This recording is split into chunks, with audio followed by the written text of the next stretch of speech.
ऐसे लिए मैंने 8 टुकड़ा फाड़ के रख दिया। तो आपने पीसीएस की ज्वाइनिंग लेटर को फाड़ के फेंक दिया? फेंक दिया पिताजी, वर्तमान में है। तो आप ये बोल रहे हैं कि सांप मैंने सब चढ़ जाते थे, सब मंदिर हाँ, की सीढ़ियों पे आ जाते थे। है वो हिंदी बढ़िया नहीं जी। मुझे इंटरव्यू देते हुए क्रोध आ गया। मैंने कहा you at this time joined in pre primary education at this time my order. खैर कोई बात नहीं, नहीं सेलेक्ट करो कोई बात नहीं, लेकिन 1.5 महीने बाद घर में ज्वाइन लेटर आ गया पीसीएस का 289 रैंक। घासित कर दिए लोग कि आम जनता कुछ वो पढ़ लिया, हमको ये ज्ञान है। अरे जानकारी का हो, ज्ञान नहीं है, क्योंकि ज्ञान होने पर तो भटकाव नहीं होना चाहिए जी। फिर भी तुम भटक रहे हो। 4 फर्स्ट क्लास।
नमस्कार, मैं हूं अनिल कुमार साधक।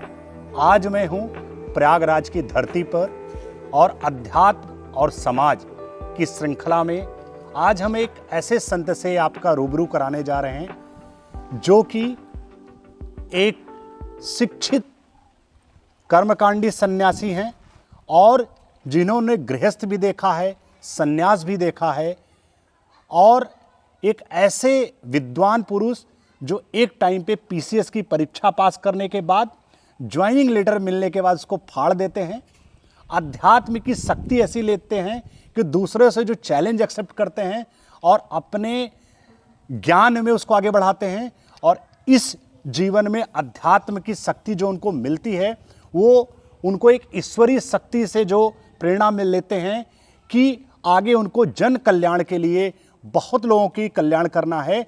वो ऐसे संत महापुरुष आज हमारे साथ हैं। उनका नाम है श्री श्री 1008 स्वामी जगदाधर स्वामी जी महाराज। आज हम उनसे आपकी वार्तालाप को आगे बढ़ाएंगे। स्वामी जी प्रणाम सादर। और आज हम आपके साथ जानने की कोशिश करेंगे इस पूरे पॉडकास्ट में कि समाज और अध्यात्म कैसे साथ में लिया जा सकता है। सबसे पहले हम प्रयास करेंगे, आप अपने बारे में बताइए, कैसे आप अध्यात्म की तरफ मुड़े, अपने जीवन काल के बारे में हमें बताने का कष्ट करें।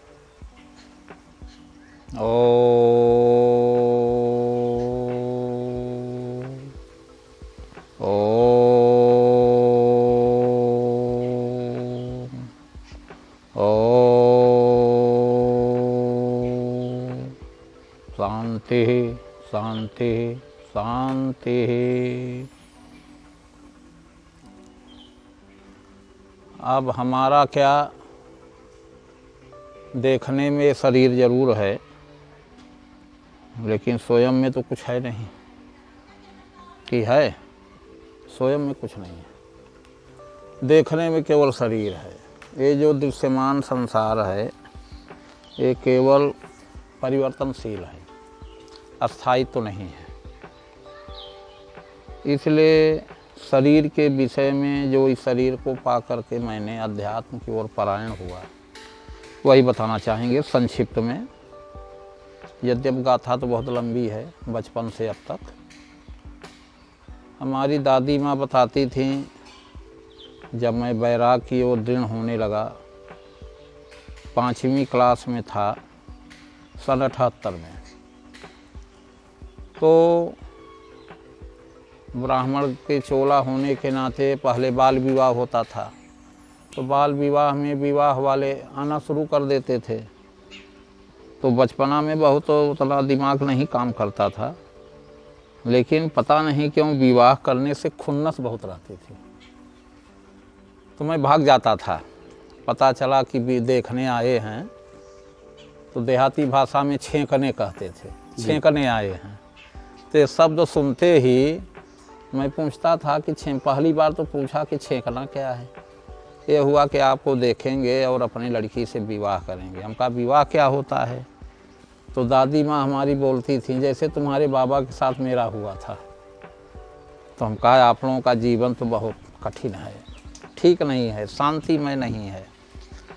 इतना सुनते ही मैं दाएं बाएं अगल बगल हो करके भाग जाता था। और जब भाग जाते थे तो हमारी खोज होने लगती थी। तो देहाती भाषा में लोग कहते लड़कवा भाग गया विवाह सुनते ही लड़कवा भाग गया। ये चलता रहा क्रम। तो फिर शांत हो जाते थे लड़की देखने वाले, हाँ हो क्या देखी, जब लड़कवा ही भाग गया तो अब क्या देखें। फिर 6वीं क्लास में, 7वीं क्लास में, 8वीं क्लास में ऐसे चलता रहा। फिर हमारे चाचा जी प्रतापगढ़ में जो ट्रैक्टर फैक्ट्री थी, प्रताप ट्रैक्टर फैक्ट्री, वहाँ इंजीनियर हुए। तो आए भुपिया में रहते थे क्वार्टर लेके। तो जब आए तो पिताजी से बोले कि भैया विवाह का नाम मत लीजिए, अगर विवाह का नाम लेंगे तो भाग जाएगा। पहले तो छोटा था, किसी तरह से खोज करने पर पकड़ लिया जाता था, लेकिन अब बड़ा होने लगा है। अब बड़ा हो गया, कहीं और दूर भाग गया, क्योंकि उस ज़माने में मोबाइल नहीं था, टीवी नहीं था। अंतर्देशीय पोस्ट कार्ड, बैरन, यही सब माध्यम था सूचना का। तो कहीं अब भागेगा तो पता नहीं चलेगा, इसलिए शांत हो जाइए, इसको पढ़ने दीजिए। और घर में ही एक मंदिर था गांव से बाहर, चकबंदी में हमारे बाबा के नाम चढ़ गया था वो मंदिर का स्थल। तो बाबा जब बूढ़े हो गए, ठंडी में बुजुर्ग हो गए, जब वो नहीं कर पाते थे तो हम ही को भेजते थे कि बाबा लालटेन लेके चली जा, भगवान ठाकुर जी के आरती कहिया वो। अच्छा। तो हम जो है लालटेन लेके, आजकल तो इतने वस्त्र हैं, पैंट वगैरह, लोग रात दिन सो रहे हैं पैंट पहन करके जांघिया। हम लोगों के उस ज़माने में तो जांघिया था ही नहीं। तिवारी जी स्पष्ट समझते होंगे उस पीरियड की अवस्था, कपड़े नहीं मिलते थे बहुत। यहाँ तक सोचिए आप लोग कि इंटरमीडिएट तक मैंने नंगे पाँव पढ़ा है। अब सोच लीजिए, प्राइमरी से लेकर इंटरमीडिएट तक मैं नंगे पाँव गया हूँ। 8वीं के बाद 4 किलोमीटर नहर पकड़ के जाना और आना, चाहे कीचड़ रहे चाहे जो रहे, टाइम से पहुँचना, ये सब हुआ कर। अब घर का सारा कार्य करते हुए जाना होता था। आजकल बच्चों को कोई काम ही नहीं है, फिर भी कहते हैं मुझे टाइम नहीं मिलता। हैं, हम लोगों के ज़माने में तो पशु मवेशी रहते थे, गाय थे, भैंस थे, चारा पानी को हाथ देना होता है। अब आप सोच लीजिए कि 7वीं क्लास में मैं था, 6माही की परीक्षा दे चुका था, और बाबा हमारे बोले कि हम पेशाब कही आई, बचवा तब से अंगारी थुथुर दे, माने पुआल। अब वो गांडास से हमने थुथुरना शुरू किया, और 3 आटा मैंने काटा, चौथे आटा में यहाँ बैठ गया। 7वीं क्लास में था, सोच लीजिए। ये निशान आज भी है ये। अब इतना खून बहा, इतना वो कि पूछ लीजिए, पूछने नहीं। इसके वजह से मैं 7 दिन नहीं गया, पट्टी बंधी थी। अब उस समय शिक्षा में कठोर नियम का पालन बहुत होता था। अब समझ लीजिए कि 7 दिन मैं नहीं गया, जब 8वें दिन गया तो मेरी ये दशा देख करके उस समय जो क्लास टीचर हुआ करते थे, जो अध्यापक गुरुजन लोग हुआ करते थे, वो कहते थे कि 7 दिन आप तुम नहीं आए, वो 7 दिन का चीज़ जो पढ़ा दिया गया तुम्हें कैसे ज्ञात होगा जी। तो हम मौन हो गए। मौन हो जाने के बाद छड़ी बरसने लगी इन हाथों पर, ऐसे यही हाथ इतना छोड़ के, बाकी इधर इधर, कि तुम 7 दिन आए क्यों नहीं। उस समय ऐसी शिक्षा में बहुत ही कठोरता हुआ करता था। आज तो गार्जियन लोग, अगर अध्यापक लोग कुछ कह दें, जरा सा कान छू लें, जरा सा थप्पड़ भी गाल में लगा दें तो इसमें क्या से क्या होने लगे। लेकिन उस समय देखिए, घर में आके मैंने बताया नहीं, मैंने अपनी ही कमजोरी माना, अपनी ही कमी माना। तो इस तरह से जो है, अब मंदिर में पूजा करने में बड़ा मन लगता था जी। और लालटेन लेके हम जाते थे। तो उसमें जांघिया और शर्ट पहन के जाते थे, वही उपलब्ध था। नंगे पाँव, मोजा वोजा जूता तो कोसों दूर विवाह शादी में दिखता था उस वक्त में जी। तो इस तरह से चलता रहा। चाचा जी आकर के जब प्रतापगढ़ से भाई पिताजी से बोले कि भैया इसको विवाह का नाम मत लीजिए, इसको पढ़ने दीजिए। आपके चाचा जी ने बोला? हाँ जी। हमारे चाचा जी का नाम था पंडित लालचंद शुक्ला जी। पिताजी का नाम था पंडित लालमणि शुक्ल। तो चाचा जी जो है जब बोले तो पिताजी शांत हो गए। शांत हो गए तो पूरे कहने का मतलब कि 12वीं क्लास तक शांत रहे। जी। अब 9वीं से 12वीं में ही मैंने शिक्षा दीक्षा आरंभ किया, माने मन लगा के। अब मंदिर में सुबह शाम का हमको पूजा करने का हमको समय, कुछ दैवी कृपा भी उस समय घटती थी अनायास। अच्छा। आज उसी मंदिर में कोई नहीं आता। अच्छा। न कोई विद्वान आता है, न कोई साधु महात्मा आते हैं जी। उसमें माइक नहीं था। हाँ। कुछ नहीं था। लेकिन मंदिर के सीध में जब रोड पर, ये जो नैनी से जीरो रोड जाता है, ये जीरो रोड का अंग्रेजों के ज़माने में जंगी रोड नाम है। अच्छा। आज भी आप मिर्ज़ापुर जब जाइए तो दीवारों में जंगी रोड आज भी लिखा है। छिंपी में जो हथियार बनता था, अंग्रेज उस रोड से जो है हथियार आदान प्रदान होता था, इसीलिए इसका नाम अंग्रेजों के ज़माने का जंगी रोड है। अब वर्तमान में जब देश आज़ाद हुआ तो जीरो रोड कहते हैं। तो उसी रोड पर हमारा गांव है। तो उस रोड के मंदिर के सीध में कोई साधु महात्मा या विद्वान या कोई टकराता था, क्या खिंचाव होता था कि वो सीधे खींचते हुए चले आते थे उस मंदिर पे। मंदिर पर जी। और मंदिर पर मैं जब 10वीं क्लास का परीक्षा दे चुका तो 11वीं क्लास में कुछ ऐसी हमारे साथ विसंगति प्रकट हुई जी। पिताजी के द्वारा।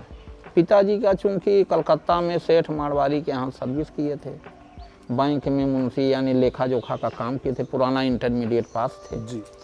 तो वहाँ पर वो खाने पीने का उनका जिहवा जो है, मसालेदार खाना, तीखा, ये सब आदत बिगड़ गई थी।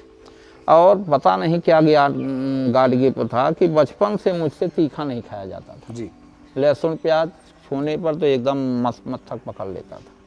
मैं सो जाता था, देखने में सो जाता था, लेकिन दिमाग नहीं काम करता था, पता नहीं क्या था बचपन से। जब मैं 11वीं में पहुंचा, पिताजी के आदर से वही भोजन, तो मैंने क्या किया कि वो मंदिर तब तक बन गया था, नवीनीकरण, पुराना मंदिर टूट गया था तो उसको जीर्णोद्धार। तो उस मंदिर पर हमने जो है बैठ गए। सन 86 का मामला है और सावन महीने का मामला है। वहाँ पर मैं 3 रात 3 दिन पड़ा रहा। केवल बल्टी में जो जल भगवान के स्नान के बाद जो बचता था, जैसे यहाँ बल्टी रखी है लोटा, वही पी लेता था, बाकी मैं भोजन नहीं लिया। 3 दिन तक? 3 दिन तक। सन 86 में मुझे खूब याद है जी। अगस्त का महीना था। और उस दिन जितने दिन मैं मंदिर पर रहा, घर नहीं गया भोजन करने के लिए और सोने के लिए, तो उस 3 दिन में भयंकर वर्षा हुई। अच्छा। इतना भयंकर वर्षा हुई, इतना जल का प्लावन हुआ कि जैसे आपका मंदिर का ये फर्श है, 2 अंगुल नीचे तक पानी बहता था। अब मैं फर्श पर ऐसे लेटा रहता था। उस मंदिर में? उस मंदिर के फर्श पर। उस पर खाट या चारपाई नहीं डालते थे, मंदिर था तो हल्का पतला सा चादर जो पीछे है यही डाल के मैं पड़ता था। तो उसमें क्या हुआ कि बड़े बड़े सांप बह के आ जाते थे। अच्छा। हाँ, बिच्छू बिस्खोपड़ा वो सब आके ऊपर आके चढ़ जाते थे। लेकिन अब मंदिर के चारों तरफ बारजा में, जैसे इस मंदिर का जो पुराना रूप था आपका, उतना बड़ा मंदिर था, वर्तमान में है। तो आप ये बोल रहे हैं कि सांप माने सब चढ़ जाते थे, सब मंदिर के सीढ़ियों पे आ जाते थे? जब आपके यहाँ मैं शुरू में आया तो मंदिर था ना पुराना, तो उसके बारजा में हम जैसे कोने बैठ के पूजा करते थे, उसी तरह से चारों तरफ नाचते थे। लेकिन जितनी दूरी में मेरी चादर बिछी हुई थी और मंदिर के अंदर गर्भगृह है, वो छोड़ के और मेरा जितनी दूरी में चादर था, उसके आसपास वो सब नाचते थे, लेकिन न इस पर चढ़ते थे न मंदिर के गर्भगृह में जाते थे। आपको डर नहीं लगा गुरुजी? हमको कोई भय नहीं लगता। क्यों कि उस समय खान पान को लेकर के, पिताजी के व्यवहार को लेकर के इतना खुन्नस था कि मर जाएंगे क्या भाई, जीव छूटेगा। माने एक तरह से कहने मतलब विचलन हुआ जी। अब उस विचलन का परिणाम ये हुआ कि 3 दिन के बाद और लगभग 28 घंटे बरसात हुई। इतना पानी चारों लगातार तरफ फैल गया। धान की जो खेत वगैरह लगे थे सब गल गए, इतना पानी हो गया। नहर वगैरह का जमीन का माने एक बराबर जैसे समुद्र दिखता था। कुछ मेड़ डांड या कुछ बंधा वगैरह कुछ दिखता ही नहीं था। तो माता जी हमारी जो है अपने धोती को जैसे देहाती भाषा में कछाड़ मारना करके और छाता लेके आई पानी में, इतने पानी में जी आई। अब आते ही पानी में खड़ी रहीं। कहें बेटवा थाली यहाँ आवे तो खाओगे, घर नहीं जात है तो थाली यहाँ आ जाए तो खाओगे। अगर भोजन की थाली घर से यहाँ लाएंगे तो हाँ, खाओगे कि नहीं, यही उनके शब्द थे। माता जी आज भी जीवित हैं, पिताजी नहीं हैं। तो हमने कहा हाँ, क्योंकि 3 दिन के बाद तो हमारी भी बचपना अवस्था था। अब भूख, अब हठ बस हम भले। उस समय आपकी उम्र क्या रही होगी? उस समय हमारा 15 साल 1 महीने था। अच्छा, 15 साल। 11वीं साल 11वीं क्लास में। 28 दिन आपने भोजन नहीं किया? 28 दिन नहीं, 3 दिन। 3 दिन 28 घंटे बरसात अच्छा, हुई 28 घंटे। तो जब चौथे दिन ऐसा कहा तो हमका अब भूख तो खूब लगी थी, धैर्य टूट चुका था, बचपना तो था ही, वो हठ जो है रह नहीं गया। लेकिन जबरदस्ती दिखावा चल रहा था जी कि हम खाएंगे, कुछ भी हो हम घर नहीं जा सकते। माने यही एक डोर एक मजबूत थी कि उस शैतान के दरवाजे नहीं जाऊंगा। जब उसने कह दिया मेरा घर त्याग दो, हम ये मसालेदार लहसुन प्याज खाना नहीं बंद करेंगे, तो हमने कहा तुम्हारे घर में आज से नहीं आऊँगा। माने ये हट हमारी बनी रहे। चौथे दिन माँ होती है, माँ जो है आ गई छाता लेकर, कहने यहाँ थाली आ जाए तो खाओगे। हम कहा एक शर्त है। कहन का शर्त है बेटवा? का शर्त ये है कि मेरे थाली में अगर घर में लहसुन प्याज पका तो उसकी गंध आएगी, और उस गंध आएगी तो मुझे 1 2 4 कौर खाने में पता चल जाएगा, तो मैं आपके घर का नहीं खाऊंगा। कहन हम कोशिश करेंगे कि आप तुम्हारे भोजन में लहसुन प्याज नहीं। 1 महीने पिताजी खाए, वो हठ अपना नहीं छोड़े, क्योंकि वो थाली फेंक देते थे। यहाँ तक मानिए कि मेरे पिताजी स्वाद, जब कोई थाली, पहले फूल पीतल की थाली हुआ करता था, तो जब थाली में भोजन आता था तो 3 कौर जो परोस के रखने वाला है वो खड़ा रहता था। 3 कौर के बाद ऐसे जब कर देते थे पिताजी, मतलब थाली हटा लेना है? नहीं, ऐसे माने ठीक है भोजन। अच्छा। तो सब खुश हो जाते थे कि हाँ इनके मन का भोजन है।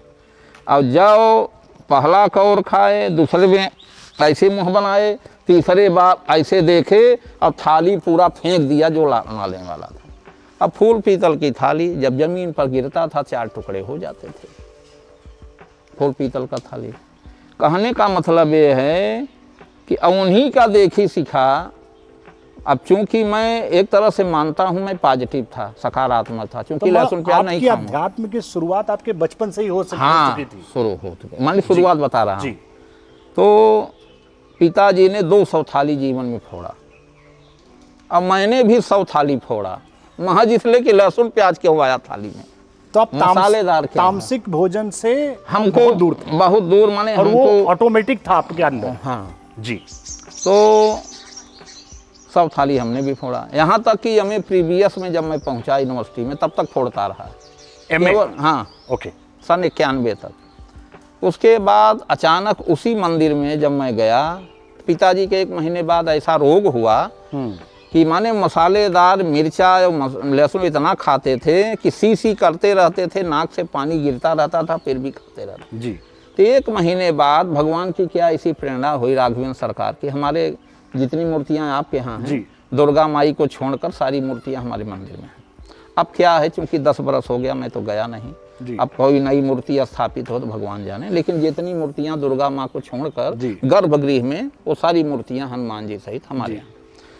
तो 1 महीने बाद उनको अचानक ग्राम की प्रधानी क्या ग्राम सभा का चुनाव था, अचानक उनके पेशाब के रास्ते से गुट्ठी गुट्ठी मांस वाला खून बहने लगा। अब उसको तमाम दवा हुआ, ठीक नहीं हुआ। तो ग्राम प्रधान में एक शादी का लेकर के खड़े थे, वो आए, कहें भैया आपका तबीयत नहीं ठीक हो? कहें हाँ यार ठीक नहीं है। कहें यही दवा, क्योंकि वो MBBS पुराना था, लेकिन इतने गरीब घर के थे कि उस गरीबी के कारण, भाइयों में बड़े होने के कारण, माने एक तरह से मानिए झोपड़पट्टी में उनके माँ बाप रहते थे जी। उस गरीबी से उठने के बावजूद माने खर्चा चलाता था, और उस समय इतना पैसा कहाँ था। तो इस तरह से आते आते उन्होंने दवा लिखी और वही दवा मंगाई गई। सिरसा बाजार है, लियाकत अली वहाँ उसमें मशहूर डॉक्टर थे हमारे ग्रामीण अंचल के, उन्होंने दवा दी अपने मेडिकल स्टोर से। वही दवा 4 खुराक खाए, लेकिन उसमें एक शर्त लगा दिया कि आपके शरीर में आज से मिर्चा, मसाला, लहसुन, प्याज नहीं जाना चाहिए। जो उनका सबसे प्रिय भोजन था उसको मना कर दिया। मान ले, देखा गॉड गिफ्ट, एक भगवान की ऐसी इच्छा हुई। अब वो बंद कर दिए। तब 15 दिन बाद वो मंदिर पर आते हैं पिताजी मेरे पास बाबा के साथ। तो आप मंदिर पे ही रहने लगे? हम मंदिर पर रहने लगे उसी दिन। तो घर छोड़ दिया, घर आपने त्याग करके एकदम त्याग आप मंदिर पे ही रहने? साइकिल हमारी स्कूल के, तब तक साइकिल आ गई थी।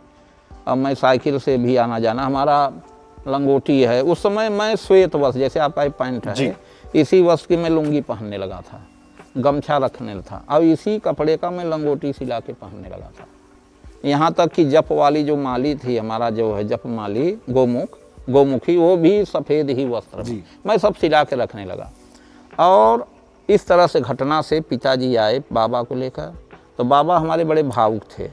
उन्होंने पगड़ी, उसमें पुराने आदमी थे, जमींदारी थी घर में चूँकि, तो उनका बाबा का नौजवानी जो है वो अवस्था जमींदारी में बीता था देश के आज़ादी के पहले। तो पगड़ी उगड़ी बांधे रहते जैसे जमींदारों का उसमें होता था।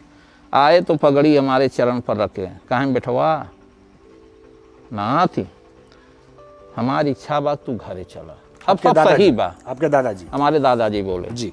हमने कहा दादाजी, बाबा हम घर नहीं जाएंगे, और ज़्यादा परेशान करोगे घर जाने के लिए तो मैं यहीं से पलायन कर जाऊंगा। और ये लगभग कितना टाइम हो गया था आपको घर से मंदिर में रहते हुए? उस समय तो 1.5 महीने था। रेगुलर। जी जी। तो पिताजी मूड़ी नीचे किए बैठे रहे, कुछ बोले नहीं। बाबा से वार्तालाप होती थी। अंग्रेज़ों के ज़माने के बाबा दर्जा 3 पास थे जी। तो वार्ता होती रही। बड़ी अच्छी राइटिंग थी बाबा की, जैसे पहले बाबूजी लिखते थे ना राइटिंग, मैंने पहले वाला देखे हैं। जब शुरुआत में आए थे, जब ये अमीन थे, उसमें जब लिखते थे तो इनकी राइटिंग बड़ी अच्छी लगती थी। सेम टू सेम ऐसे बाबा की राइटिंग थी। तो पिताजी सिर नीचे किए हुए बोले, आंसू गिरा रहे थे कि बेटा मुझ तामसी के यहाँ तू कैसे आ गया। आपके पिताजी बोलते हैं? मुझ तामसी के यहाँ स्वभाव मेरा रावण का, क्रोध का, कि तहस नहस कर दो, कैसे तू आ गया। तू प्रहलाद बन के आ गया। आज से हम प्रतिज्ञा करते हैं, कभी जीवन जब भर जीवित रहेंगे लहसुन, प्याज, मिर्च, मसाला, डालडा, चाय नहीं छूऊंगा। तो बाबा भी खुश हुए। तो बाद में बाबा बोले कि अब तो घर चली हो। हम तो कहा आपके नहीं। पिताजी को आत्मग्लानि हुई कि हाँ, हमारे एक तामसिक घर में एक ऐसा तू बच्चा, कैसे ऐसा तू ब्राह्मण, कैसे आ ऐसा गया। बच्चा आ गया। हाँ। कैसे आ गया, क्योंकि हमारा बेटा, हमारा बचपना तो जमींदारी में बीता। जी। हमारे यहाँ एक शीशम का पेड़ था। उस शीशम के पेड़ में जो बड़े वाले बाबा थे, हमारे बाबा के बड़े पिताजी के बड़े लड़के, पहले अंग्रेजों ज़माने में जेठांसी चलता था, जेठाई मालिक होता था, जेठाई ऊँट देता था, जेठाई के नाम लहुरे जो चाचा ओचा सब चिपके रहते थे, उनका कोई लेखा नहीं था। अंग्रेजों का एक नियम, जैसे राजाओं महाराजाओं के ज़माने में था, जेठाई राजा बैठता था पीढ़ी दर पीढ़ी, काका वगैरह वो सब तो ऐसे चिपके रहते थे खानदान के नाम पर। कहन मैंने पढ़ाया, बाबू ने हमको पढ़ाया अंग्रेज़ों के ज़माने का इंटरमीडिएट। अंग्रेजी बहुत अच्छी थी, जिस समय आप बोलने लगते हो बस लेते देते ऐसे बोलते थे। यहाँ तक कि हमारे ऊपर वाले जो बड़े भाई थे, 6वीं में अल्फ़ाबेटली पिताजी सिखा दिए। अब साल भर बीतते बीतते अंग्रेजी भर्राटे से बोलना आ गया उनको। माने घर बैठे, न कोई कोचिंग न कोई इस तरह से, माने इस तरह से पिताजी थे। तो जब उन्होंने कहा ये बात, तो कहा जमींदारी में था। हमारे दादा जो है, दादा माने बड़े पिताजी, शीशम में जिस समय लगान पनकट के वसूली हुआ करता था तो लोगों को पकड़ के हंटर से मरवाते थे। अब खून का जो है छींटा, खून का छींटा शीशम के पेड़ से उसके बदन से, गरीब आदमी के। अब उनकी मैंने आँखों से देखा है बचपन में। तुम तो नहीं जन्म लिए थे, हमारी कम उम्र थी, तो माता जी लोग, बड़ी अम्मा लोग हम लोग छिपा लेते थे कि आप बड़काऊ नाराज़ हैं, देखा उसकी अब मटिया में है। अब उस समय इतना दवा दारू नहीं था, जड़ी बूटी वाला जमाना था, कोई 50 गांव में एक वैद्य हुआ करता था। हाँ, ऐसी अवस्था में हंटर पड़ता था और चमड़े जब फटते थे तो उसके खून के छींटे जो है अगल बगल। वो शीशम का पेड़ को जब मैं अध्यात्म में पूर्ण उतर गया, डिग्री कॉलेज कछवा से जब मैंने रिजाइन दिया, जब इस बाना में आ गया तो बड़े पिताजी हमारे जीवित थे। डिग्री कॉलेज में आप अपने अध्ययन की बात कर रहे हैं कि आप? मैंने उस कहानी के बाद कि कैसे शीशम के पेड़ को मैंने हटवाया। अच्छा, इसलिए हटवाया कि जो ऐसा अत्याचार किए थे गरीबों को, वो आह से उनको कोई औलाद नहीं हुआ, लेकिन हैजा में सब नष्ट हो गए, माने उनका वंश ही नहीं चला। तो उनके गद्दी को उत्तराधिकार में हमारे जो सगे छोटे बाबा थे, मझले वाले लड़के माता प्रसाद शुक्ला उत्तराधिकारी बने उनके जायदाद के। लिखिए, पूर्वज का जो पाप है इनको असर करने लगा। अच्छा, इनके 4 बेटे सब अशांत प्रकृति के हो गए, इनकी भी वैसे हुक्म थे, स्वभाव मिलता जुलता था। माने अग्रवाल इंटर कॉलेज सिरसा में पढ़ते थे 10वीं क्लास में बड़े पिताजी। अब बैजनाथ प्रसाद कुशवाहा प्रिंसिपल थे, उनके बगल में कुर्सी लगती थी। अब सोच लीजिए, माने छात्र नेता थे जी, इसी टाइप के थे ये भी, लेते देते वही बड़े वाले बाबा का स्वभाव। लेकिन उन्हीं का उत्तराधिकार में जो जमीन जायदाद पाए लिए नावलदियत में, तो उसका प्रभाव देखिए, इनके बच्चों पर पड़ने लगा, इनके ऊपर पड़ने लगा।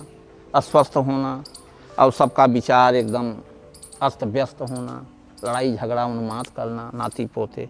तो जब मैं इस बाना में उतर गया, अनेक साधु महात्माओं को बुलाते थे उपचार के लिए। भाई दवा से हार गए तो आ जाते थे हम लोगों के लाइन में जी। तो एक दिन हमको नहर पर बैठे थे, हमको बुलाए। ऐसे कभी कभी उनकी जिहवा लड़खड़ाती थी, कहन बोले सब साधु यहाँ आओ। तो हम पहुँचे, प्रणाम किए, पहन बैठे। कहन हमारे घर में ये गिरिजा प्रसाद हैं, 3रे नंबर, जानते हो तुम्हारे बड़े भाई? हम कहा हाँ, एयरफोर्स से रिटायर्ड थे, 20,000 रुपया ये पेंशन महीना पाते हैं, लेकिन घर में एक टाइम गेहूं की रोटी और प्याज और नमक से भोजन चल रहा है। ये कौन सी ऐसी समस्या है हमारे घर? आश्चर्य है कि नहीं है? जी। उस जमाने का 20,000 आज 2 लाख बराबर है जी। अभी हैं गिरिजा प्रसाद भाई, अभी हैं जी। अब 2 लाख पेंशन पा रहे हैं, ये बात नहीं है। अब छोटा लेके चलते हैं, हमसे 15-16 साल उम्र में बड़े थे। तो ये आपसे क्वेश्चन कहने का मतलब मिलने के बाद भी इतना आसान तो क्यों है? तो मैंने अध्यात्म में उतर जाने के कारण गॉड गिफ्ट से एक मैंने अध्ययन परिवार के विषय में करता था, लेकिन जब कोई प्रश्न करे तभी बताना पड़ता था, अपने से मैं कुछ नहीं कहता था। तो जब वो पूछने लगे तो हमने कहा बाबू शीशम का पेड़ हटवा दीजिए। तो ओके, तो आपको ये लगा जब उन्होंने क्वेश्चन पूछा, आपसे प्रश्न पूछा, हाँ, समस्या घर के में विषय में समस्या हाँ, है, हाँ। तो आपके हिसाब से वो लगा कि उस शीशम के पेड़, क्योंकि इतना अत्याचार हुआ था, इतने खून के धब्बे और छींटे थे, इतने आह गरीबों की आत्मा की आह जुड़ी थी, इतनी निगेटिविटी थी उस पेड़ में। हाँ, पेड़ में। और वो पेड़ और उसके उस और बड़े वाले बाबा के हिस्सा में बंटवारा में पड़ा था आजादी के बाद। बड़े वाले दादाजी जो थे उनके आजादी के बाद वो पेड़ उनके हिस्से में आया था। हाँ, और उसी के उत्तराधिकारी बने। तो वो जो पेड़ था वो घर के आंगन में बाहर था, द्वार पर, दरवाजे पे था। लगभग 5 बीघे का द्वार था, उसी के बीच में था। तो ये नहर के किनारे लेते ये आप अपने अध्यात्म से मैंने जाना, हाँ, कि कहीं में कहीं इन सब जो अशांति है उसके पीछे का कारण ये पेड़ है। जी। आह, वो उन गरीब आत्माओं की जो आह है, जो पीड़ा है, खून के छींटे जो पड़ते थे, उसी का है कि अशांत। हमने कहा उसको हटवा दीजिए जी। कहें उसके हटाने का क्या मतलब है? पेड़ है, हरा है। हम कहा हरा देखोगे कि परिवार की शांति देखोगे? जी। ये देखने में हरा है, ये आपको देख के मुस्करा रहा है कि इस धरती पर तुम्हारे बाबा का जब नहीं कुछ विकास हुआ तो तेरा कैसा होगा, ये संकेत दे रहा है, इसलिए इसको हटवाओ, पहला काम। और दूसरा, घर में पूजा पाठ करो, नास्तिकता दूर करो। कभी गंगा जी, कभी भगवान को 1 लोटा जल चढ़ाए हो? कहें नहीं। उनका जमींदारी के अहंकार में आपने कुछ नहीं किया जी, इसलिए आप जल चढ़ाना शुरू करिए, अपने सब बच्चों को कहिए। और ये एयरफोर्स से रिटायर्ड हैं, ये बियर पीते हैं, हमारे शुक्ल खानदान में ये सब होता नहीं, ये सब बंद कराइए। तो मतलब अपना खान पान आप दुरुस्त हाँ करिए, हाँ, और ये जो निगेटिविटी का पेड़ है उसको या पहले हटाइए, जो कि एक ढंग से ये मेन कारण जो है उसको हटाइए। उसको हटाइए और हटाने के बाद फिर बढ़िया यज्ञ आगाज कराइए। संपन्नता है, कहें यार ये बताओ प्याज का छिलका और रोटी चल रही है, पैसा ही नहीं है, हम कहा पैसा आएगा जी। तो नहर किनारे जहाँ दलान लगा के गुरुवार था वहीं थे, हम कहा इसी पर हम पूजा कर देंगे। तो तो ये इनको 20,000 जो मिलता है हर महीने जी, ये रोटी चावल दाल भाजी चलने लगेगा। अब प्रभाव पड़ा, जो एक टाइम रोटी और प्याज का छिलका चलता था वो धन कहाँ गायब हो जाता था। पता ही नहीं बैंक चलता। से ले आने के बाद घर में रखे सुबह गायब, कभी 50 रुपया पड़ता मिलता था 20,000 में, कभी 100-150। तो हम कहा इस धरती भी दोषी है, जहाँ जहाँ आप रुके हो, दलान बनाए हो, गुरुवार बनाए हो मुख्य घर से। ये आप जब अध्यात्म में आ चुके थे पूरी हाँ, उसके तरह, बाद की ये का। कहानी। जी तो मैंने एक स्टेप बाय स्टेप बता रहा हूँ। जी। तो जब वो सब हुआ, पूजा किया, तो उनको जब मैं पूजा किया तो 1 महीने बीते बीते रोटी चावल दाल भाजी चलने लगी। वो पैसा 20,000 का 20,000 दिखा। तो ये उस पेड़ को हटाने से और तामसिक प्रवृत्ति को दूर करने से उनके घर में खुशहाली और धन धान आने लगा, और जो आता था रुकता था, रुकने लगा। जी। तो 20,000 में 5,000 में महीना आराम से 15,000 जो 20,000 भी कम पड़ जाते थे उस जमाने में, उस जमाने में वो 5,000 तो में 15,000 बचने लगा। 5,000 में भरपूर उनकी गृहस्थी चलने लगी। इस तरह से वो प्रभाव हुआ प्रैक्टिकली। तो उससे वो इतना नास्तिक परिवार, खूंखार परिवार स्वभाव से, अंत में हमारे पर श्रद्धा हुई। जी। श्रद्धा होने के बाद धीरे धीरे करके विकास हुआ। साल भर में इतना धन जुटा लिए कि वो कहें यार जी उबता है, यहीं नहर किनारे सीमेंट सरिया गिट्टी रख के व्यापार करते हैं। माने इस तरह से वो करने लगे। उनके 2 बेटी और 1 बेटा, आज बेटा उनका म्यांमार में है, विदेश में है, और दोनों बेटियां अच्छे घर में। तो कहने का मतलब इस तरह से हमारी संक्षिप्त गाथा है। और विवाह क्यों हुआ, कैसे हुआ, बस 2 मिनट और 5 मिनट लेंगे, ज़्यादा नहीं। इंटरमीडिएट में हमको खूब याद है, सन 87 में 2 अप्रैल को अंग्रेजी फर्स्ट पेपर, सुबह 7 से 10, और 4 को एक दिन गायब करके 4 अप्रैल 87 को वो सेकंड पेपर अंग्रेजी का। अब दिया, देने के बाद दिमाग में आया कि अब साइकिल में बांधो बुरिया बिस्तर, चलो घर नहाएं खाएंगे। अब यहाँ कौन स्टोव फूंके, उस समय तो गैस सिलेंडर था नहीं, स्टोव मिट्टी का तेल यही था। तो हम सब बांध के घर आते हैं। मुझे सन 87। अब यहाँ देखिए क्या हो रहा है। जो होनी है, कबीर साहब बोलते हैं ना कि होनी हो के रही जी। होनी कैसे होती है। जो विवाह के नाम पर मैं भागता रहा, सब मुझे कुछ मैंने दिमाग से उड़ गया इतने साल तक, जिससे आप बचते रहे। अब वो आए घर पर, तो यहाँ पर देखा 70-80 आदमी जुटे हैं। तो हमारे दिमाग में क्या आया, भीड़ को देख के देखा होनी कि पिताजी कथा भी सुनते हैं, तो कम से कम इतना तो रिश्तेदार गांव के ब्राह्मण सबको खिला पिला देते हैं जी। तो वही होगा, कुछ किए होंगे। माने हमने एकदम फिक्रमंद, माने कुछ भी उसमें नहीं। चाचा जी थे हमारे, बाद वाला भाई जो है बुलाए, कहें साइकिल पकड़ो साइकिल पकड़ो, ले गए अपने कोठरी में। चाचा जी का उस वक़्त थौना हुआ था। चाचा जी के हमारी उम्र में 10 साल का अंतर है, ज़्यादा नहीं है। जैसे नमन है आप में अंतर है, आप सबसे छोटे हैं, माने ऐसे ही मान लीजिए, लेते देते। तो पलंग पर बैठा लिए, उसमें पट्टा वाला पलंग मिलता था विवाह में, इस तरह के आजकल का नहीं था। पट्टा वाला पलंग कोई दे दे, बड़ा नाम होता था। तो बैठे, तो चाची तो रसोई में थी, भाई भीड़ जुटी है। तो हमसे कहें पेपर कैसे हुआ, वो जांच पड़ताल किए, कहें हाँ पेपर तो ठीक हुआ है, कुछ पढ़े कम है। इतना कहें आराम कैले बैठवा, फिर नहाया धोया। इतना कह के वो बाहर निकले, तो जैसे मुहार को सकरी बाहर से बंद कर दिए। जैसे अम्मा हम आते थे नहीं बंद होता, पहले वाला जब था तो बंद कर दिए। तब मैं जान गया कि सारी भीड़ मेरे विवाह के लिए है। जब बाहर से सकरी बंद हो गई कि भाग न जाए, कुंडी लग गई कि भाग न जाए, तब हमने, चूंकि मिट्टी की गिलई से ईंटा से जोड़ा हुआ था, तो हमने क्रोध में आके चिल्लाया, वो ऐसे हिलाया, 3 बार हिलाया, साह चौकर सही सब उकड़ के दड़ाम के गिरे। जैसे गिरा, आंगन बड़ा सा था, लगभग 3 बिस्वे का। अब उसमें जो है पिताजी कहें लालचंद जा देखा, अब चाचा आ गए, एक फूफा जी आ गए, बुजुर्ग थे, और तिवारी जी और हमारे बाबा आ गए, पगड़ी रख के बाबा। जब बाबा का मैंने जीवन कभी बात नहीं पलटा था, वही बंधन हो गया मेरे लिए, अब काल हो गया वो बंधन एक तरह से मानिए। आप वैवाहिक अपने दादाजी की बात नहीं हाँ, काटते थे? नहीं कभी नहीं काटते थे जी। अब वो आए, पैर पर पगड़ी रखे, कहें बिठवा, हम यहाँ समय 92 साल का है ये, ना बिठवा अब कब मरी जाई कौनो ठीक ना हो, यही शादी तोहार देख ले। तो मतलब उन्होंने कमिटमेंट कर दिया था? कर दिया और कह शादी तोहार देख ले, बस मर जाए, हमें कोनो चिंता नहीं बा। अब उनकी बात आ गई, हम कहा ये मेरे शादी के लिए, कहें हाँ बेटवा हम ही बर अच्छा रखे है, बेटवा साधु हमार बात यही जिन काटे, नहीं मरब तो हम माने कचोटत रहे दिल में कि ये अब हमार मुक्ति न होए। अब उस समय हम बचपना था, बाल्यावस्था था, जिस दिन मैं परीक्षा दे के आया था 16 साल 3 महीने का था। अच्छा। 1-1.5 महीने बाद रिजल्ट आया।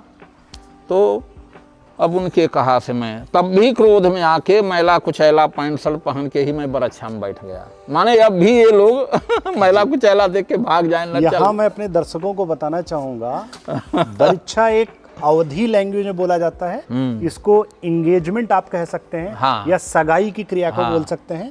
तो यहाँ से मैं आप सबको बताना चाहूँगा, बरीच्छा जो बोला जाता है ये अवधी भाषा में इंगेजमेंट और सगाई को बोला जाता है। जी गुरुजी। हाँ, तो बरच्छा हुआ, फिर तिलक हुआ, फिर विवाह हुआ। 29 अप्रैल को विवाह हुआ। और एक आश्चर्य और है, 5 साल के अंदर 29 अप्रैल को ही मेरा गौना भी हुआ। अच्छा। सेकंड मैरिज जिसको कहते हैं आजकल की भाषा में। उस समय मैं MA प्रीवियस में था, गौना हुआ, वहाँ गया, फिर आए, अपना तौलिया, बनियानी, कोट पैंट, जूता मोजा सब उतार के फेंक दिया, छोटा भाई सब बीन लिया। और मैं तुरंत माता जी से कहा कि अनाज बांधो, मैं जाऊंगा परीक्षा देने। जैसे आजकल चोचला है, लोग रात में पत्नी मिलन जो तमाम रस्म करते हैं, मैंने ये जीवन में नहीं किया है जी। वो कार्य नहीं किया है। मैं तुरंत जो है इलाहाबाद चला आया, कीरगंज में 85 चौखंडी में था, मैं वहाँ रह करके तैयारी करने लगा परीक्षा देने का। और 3 महीने बाद गया, जब घर आया, जब वही सीधा अनाज चुक जाए, पैसा चुक जाए, 10 रुपया जब जेब में रहता था तब घर की याद आती थी, क्योंकि 10 रुपये में गऊ घाट से मेजा रोड की उस समय किराया 6.5 रुपये था बस का। ये टाटा या ये सब टेम्पो या ये सब कुछ नहीं था व्यवस्था उस वक्त। मोटरसाइकिल कोई को दिखता था उस ज़माने में, साइकिलें ही दिखती थी। तो इस तरह से मैं करता था। और मेजा रोड से अपने घर जाने में 1 रुपया किराया, यही 7.5। जब 10 रुपया जेब में बचता था, और कभी कभी 5 रुपया बचे तो यार दोस्त जो साथ में रहे उनसे उधार ले लेते थे, बाद में जब घर से पैसा मिलता तो उनको दे देते थे। उस समय मैं पढ़ाई पीरियड में इलाहाबाद विश्वविद्यालय में जब पढ़ रहा था तो 1 रुपये की सब्जी लाता था अपने लिए, सिर्फ 1 रुपये की। अब 1 रुपये की सब्जी में आधा किलो आलू मिल जाता था, 1 पाव टमाटर मिल जाता था। क्योंकि मैं मिर्चा नहीं लेता था सब्जी के जगह से, उसको स्वाहा से, तो उसके जगह हमको धनिया की पत्ती दे देता था, ऐसे उसका पैसा नहीं लेता था जी। और उसी का बड़ा भाई मिट्टी का तेल देता था यूनिवर्सिटी के कार्ड से, 15 रुपये में 5 लीटर में ले लेता था। तो आपने अपना ग्रेजुएशन की पोस्ट ग्रेजुएशन पोस्ट ग्रेजुएशन की बात, पोस्ट ग्रेजुएशन आपने इलाहाबाद यूनिवर्सिटी से किया?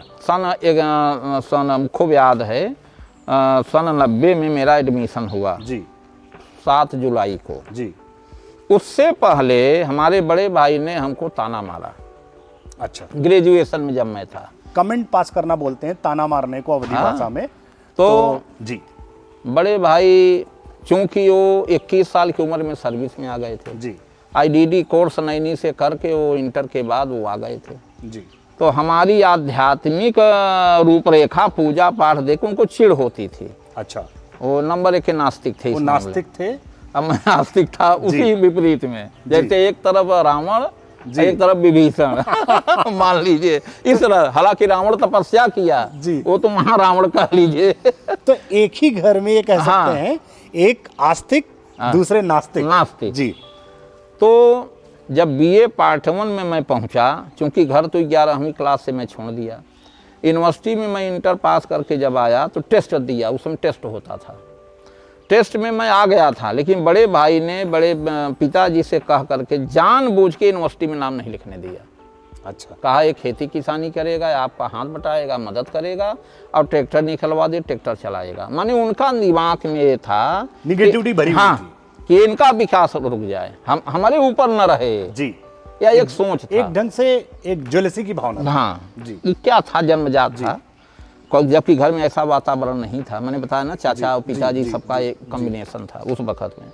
बाबा तो बड़े शांत प्रकृति के थे। उस घटना के बाद बड़े भाई चले गए, मैं मन में लिए रहा। उस वक्त मैं उस घटना के बाद परीक्षा देते हुए BA 3rd ईयर का हनुमत सहस्र नाम का मैं जाप करने, तीनों टाइम पाठ करने लगा, नहा धुल के कपड़े बदल के। जी, जैसे बाबूजी एक बार बोले थे कि हनुमान जी हमारा बड़ा साथ देते हैं, जी, तो उस बात पर मुझे याद आ गया। उस वार्ता पर उस समय मंजू की शादी थी, उस वक्त बोले थे बाबूजी कि हनुमान जी हमारा बड़ा साथ देते हैं विषम परिस्थिति में। जब मैं इनका भाव विभोर होकर ऐसे में आरती गाए, मैं प्रसन्न हो गया। कहा बहुत बढ़िया आरती गाते हैं, कहें हनुमान जी हमारा गुरु जी बहुत साथ देते हैं। तो उसी पर मैं हनुमत सहस्र नाम का पाठ किया 3 टाइम। एडमिशन के लिए मैं अकेले जब दौड़ता था यूनिवर्सिटी में, तब समझ लीजिए 6 बजे पाठ करके बस बैठ के सीधे गऊ घाट, वहाँ 10 बजा तो फिर नहा के यमुना जी में, वहाँ हनुमान मंदिर है, हनुमत सहस्र नाम का पाठ करके 1.5 घंटा, तब मैं यूनिवर्सिटी जाता था। तो पहले आप मेरे कहने का मतलब ये है कि मैं इस तरह से 1.5 महीने मात्र था कोर्स उसका पाठ का, तो उसके बाद ये प्रतिफल मिला जी, मेरा एडमिशन हुआ। मैं बाहरी था जी, उस समय, हमको इलाहाबाद विश्वविद्यालय में कभी बड़े भाई के नौटंकी से जाने नहीं मिला था। उस वक्त मेरे लिए ऑक्सफोर्ड के समान था, विदेश था, सब अपरिचित, सब बढ़िया सूट बूट, मैं हवाई चप्पल पहने, पैंट से लटकाए, तिलक लगाए। उस समय हमको कोई मुझसे कहते थे भाई साहब सुनिए, तो कोई सुनता नहीं था। मैंने ऐसा भी मेरे साथ बीता। लेकिन 15 दिन बीतने के बाद एक डॉक्टर हरिदत्त शर्मा जी थे, एडमिशन कमेटी के चेयरमैन। 3 बच्चे थे कि हाई स्कूल में 3rd डिवीज़न है। इस चोट के कारण हाई स्कूल में 3rd डिवीज़न आ गया था, क्योंकि बेहोश हो जाते थे, परीक्षा मैंने पढ़ नहीं पाते थे। तो उस 3rd डिवीज़न के कारण एडमिशन न हो। और 3 बच्चे थे, कोई inter high school 3rd division, कोई BA इंटर 3rd डिवीज़न।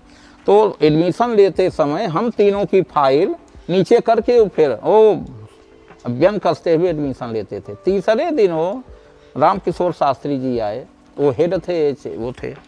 तो कहें भाई शास्त्री जी, बच्चा जो है रोज़ आता है देहात से, क्या बताऊँ, एक तो कानपुर से पढ़ के आया है, यहाँ BA का प्राप्त पूर्णांक 1350 है, ये 1100 में 58% लेके आया है।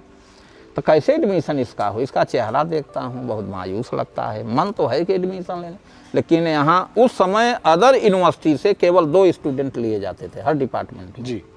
उस समय अदर यूनिवर्सिटी से बाहरी, अपने यहाँ के लेने के बाद बाहरी अदर यूनिवर्सिटी से 2 स्टूडेंट, केवल 2 बच्चे लिए जाते। वहीं 2 में मैं भी था।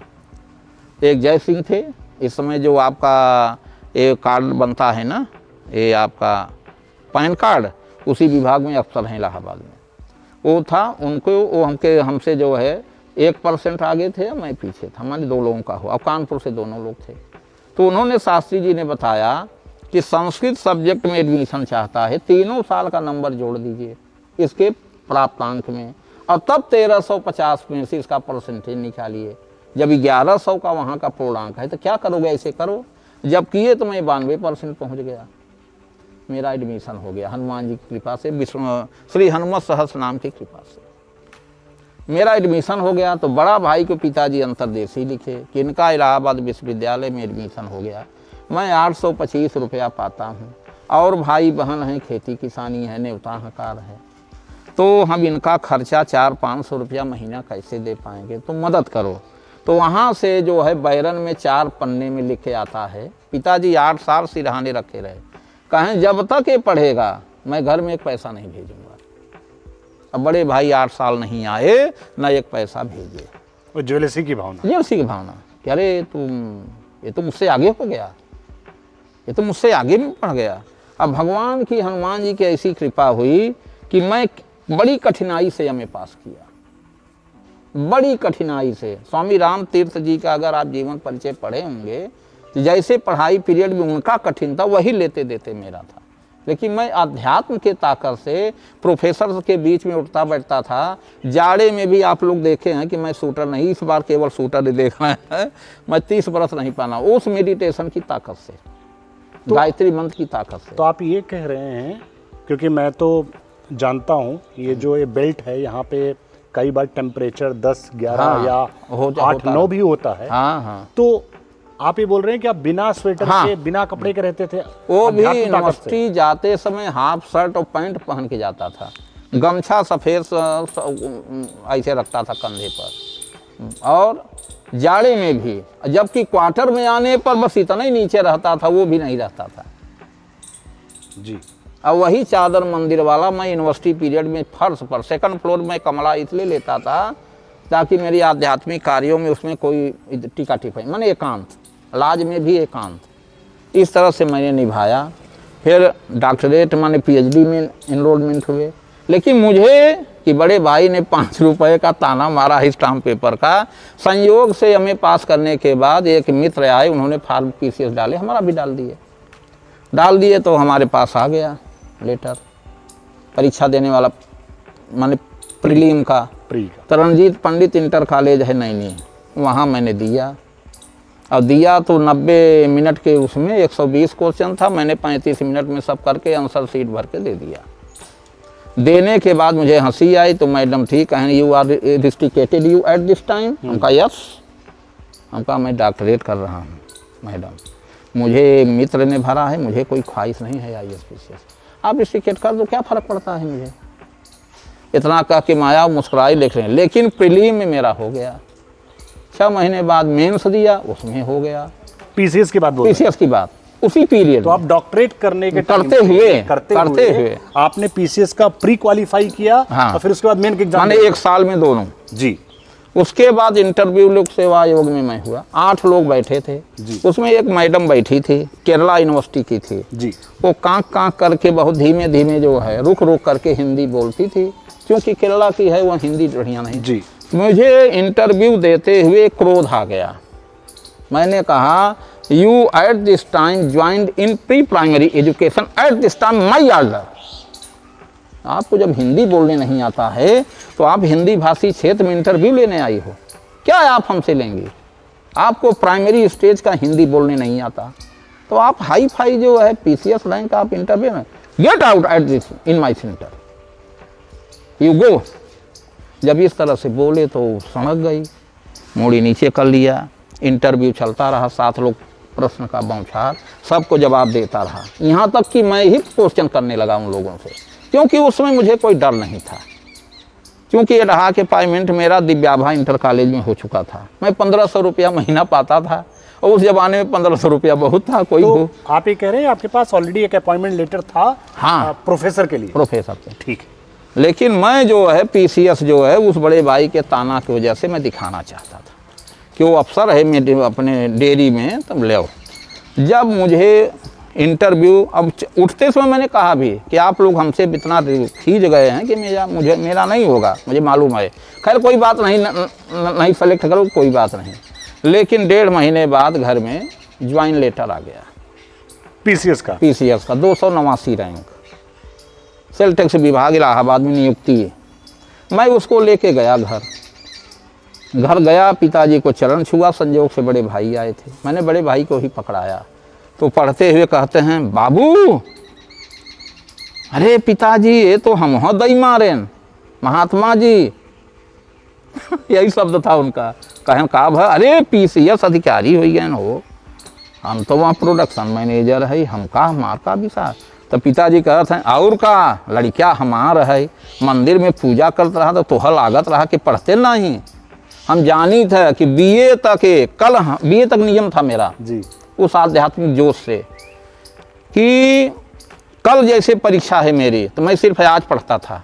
तो ये आध्यात्मिक ताकत से। और आज के बच्चों को ये देखने और समझने वाली चीजें हैं कि धर्म से अगर आप काम करते हो, हाँ, तो आप कितना आगे जा सकते हो, प्रोग्रेस होगा। जो अध्यात्म की ताकत है, हाँ, उसके जीते जागते प्रमाण हैं गुरुजी, जो कि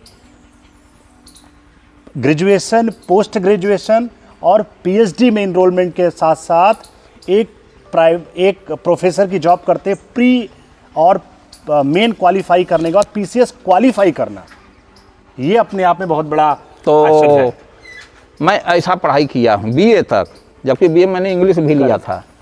कल पेपर हो तो आज मैं पढ़ता था। 9वीं से लेकर बीए तक मेरा यही रूटीन एक था। दिन पहले। और उससे पहले मैं कल्याण पढ़ता था, पुराण पढ़ता था, कभी साधु महात्मा आ गए उनके खिलाने पिलाने सत्संग में रहता था।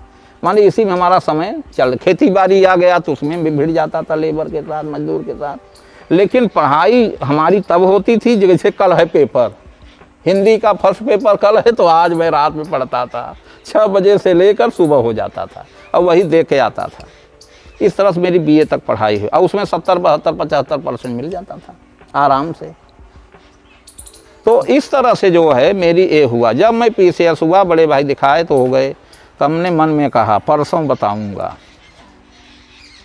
पिताजी खूब हुए, मिठाई 500 रुपये दे। उस ज़माने में मिठाई 500 रुपये में बहुत मिल गया, 20 रुपया किलो बर्फ़ी मिलती थी।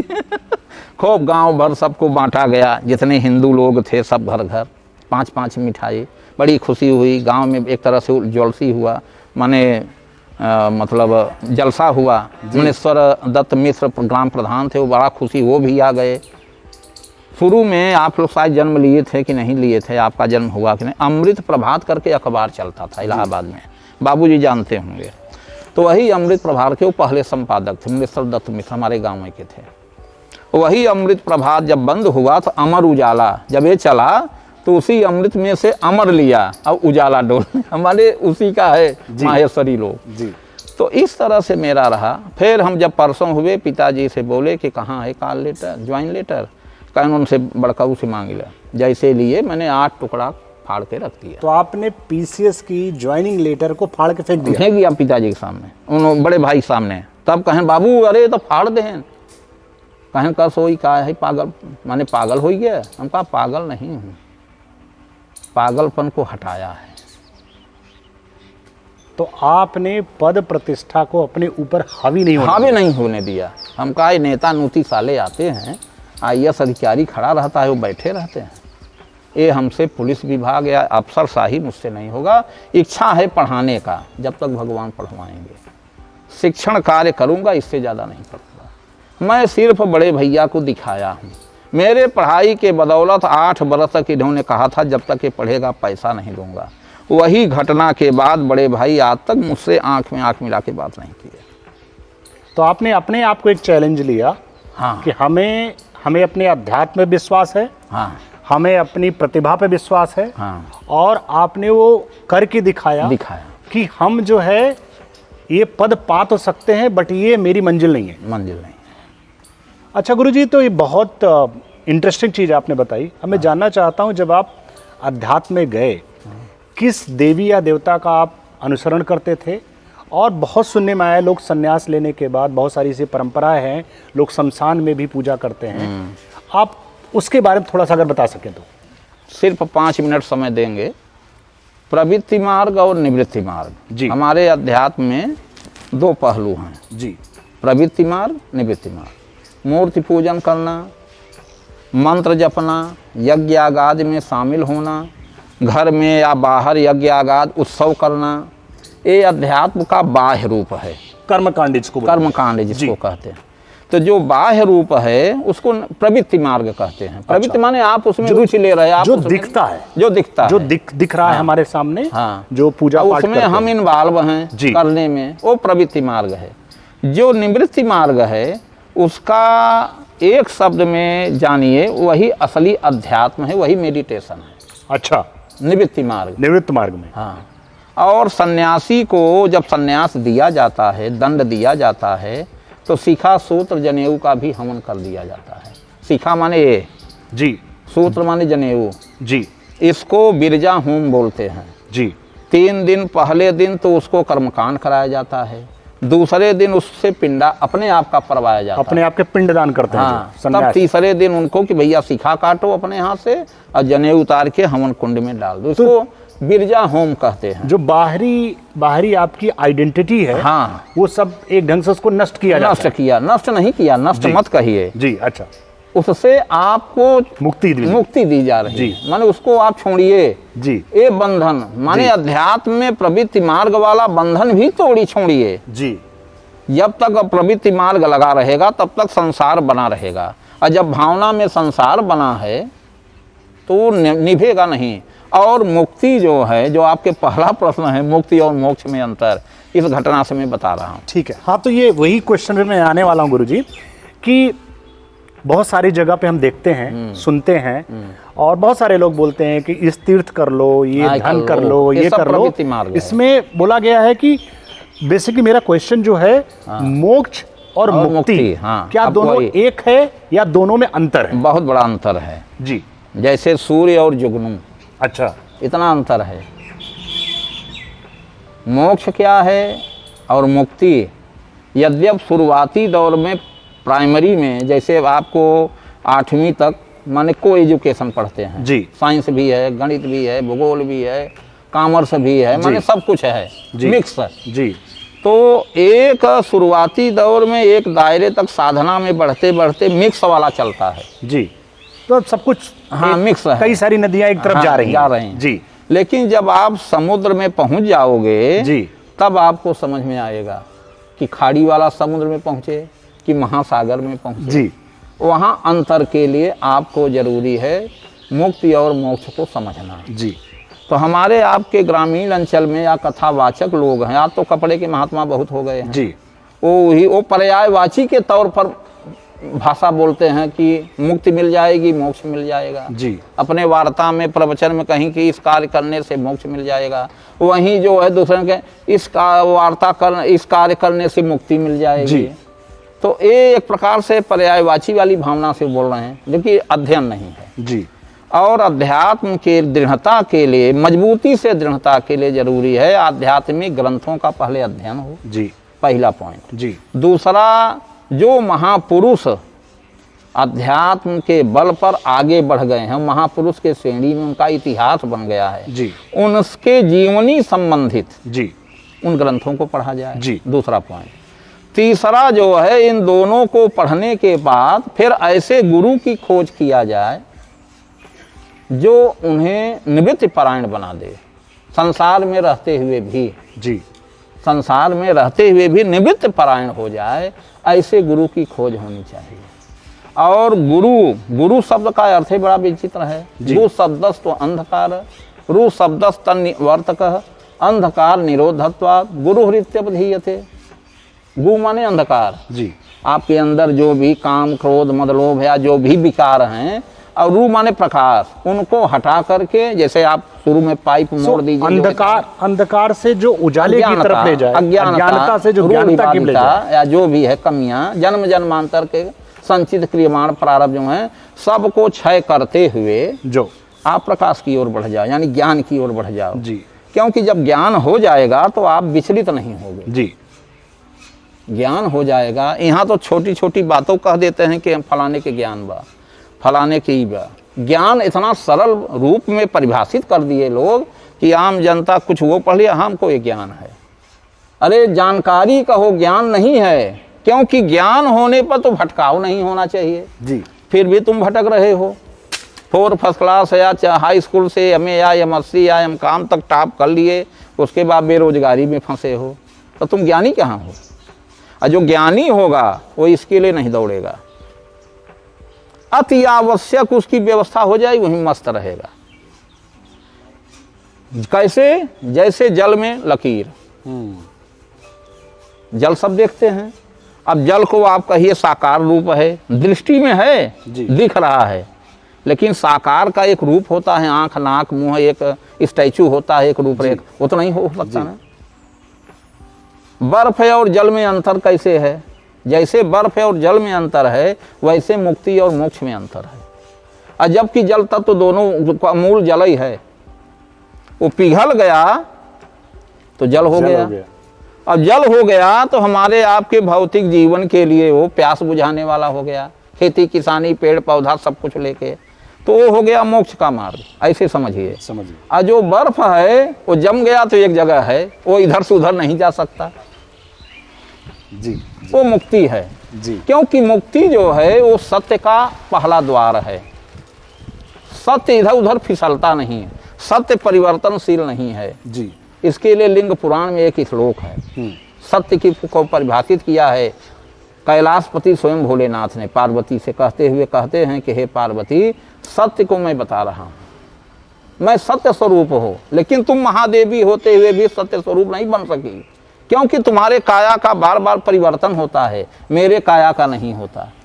क्योंकि उस सत्य को मैंने जान लिया है समाधि के मार्ग से, और तू बाह्य संसार में फंसती रहती हो महादेवी होते हुए भी, महाशक्ति होते, इसलिए तेरा बार बार परिवर्तन होता है शरीर का, फिर मुझसे जुड़ती हो, फिर भटक जाती हो, फिर परिवर्तन होता है, ऐसे लगा रहता। इसलिए तुम सत्य के परिध से कोसों दूर हो। कहें तब वो कहती हैं स्वामी सत्य क्या चीज़ है, तो कहते हैं दृष्टम श्रुतम चानुमितम तथानुभवम यथार्थतः तथा सत्यनोक्तम च परिपीड़ा विवर्जितम।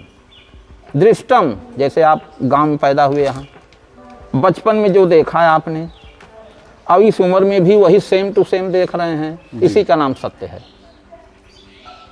दृष्टम श्रुतम, जो सुन लिए हैं बचपन में कहावत की उदंती, आज भी वही सुनते आ रहे हैं, इसी का नाम सत्य है।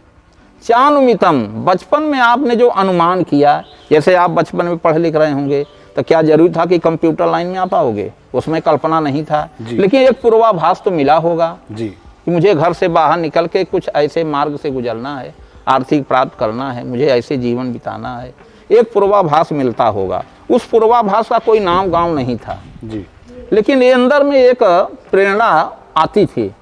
आज वही प्रेरणा शक्ति की वजह से हम आप बैठे हैं इस चैम्बर में। जी जी है ना, इसी का नाम है अनुमान।